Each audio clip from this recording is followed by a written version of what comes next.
Ni uhalifu upi mbaya zaidi katika historia ya binadamu? Utumwa. Ndivyo Ghana inavyosema. Mwezi huu Ghana itawasilisha azimio katika Baraza Kuu la Umoja wa Mataifa likitaka biashara ya watumwa wa Atlantiki itangazwe kuwa uhalifu mkubwa zaidi katika historia ya wanadamu. Na hii siyo jambo la kiishara tu, ni sehemu ya juhudi kubwa zaidi ya kudai fidia. Maafisa wanasema lengo ni hatima kutambua ukubwa wa biashara hiyo, muda ulioidumu na athari zake zinazoendelea hadi leo. Kwa sababu hili sio jambo lililotokea tu na kumalizika, madhara yake yanaendelea kuathiri uchumi, jamii na maisha ya watu hadi sasa.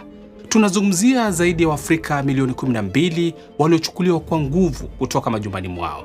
Familia zilisambaratika, tamaduni zikavurugika, vizazi viliathirika kwa namna zinazoonekana hadi leo.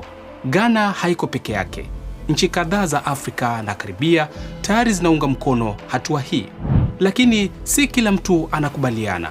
Baadhi ya viongozi wa Ulaya wanapinga, wakisema serikali za sasa hazipaswi kuwajibishwa kwa makosa yaliyotokea mamia ya miaka iliyopita. Kwa hiyo sasa tuna misimamo miwili.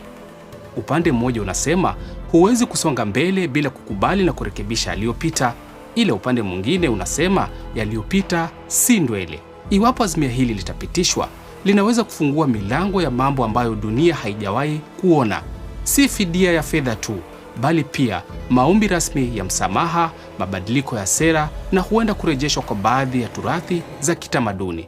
Hili linaweza kubadilisha kabisa jinsi dunia inavyoshughulikia dhuluma za kihistoria. Je, dunia inaweza kweli kusonga mbele bila kukabiliana kikamilifu na historia yake? Ukipenda simulizi kama hizi, tufuatilie kwenye mitandao yetu ya kijamii.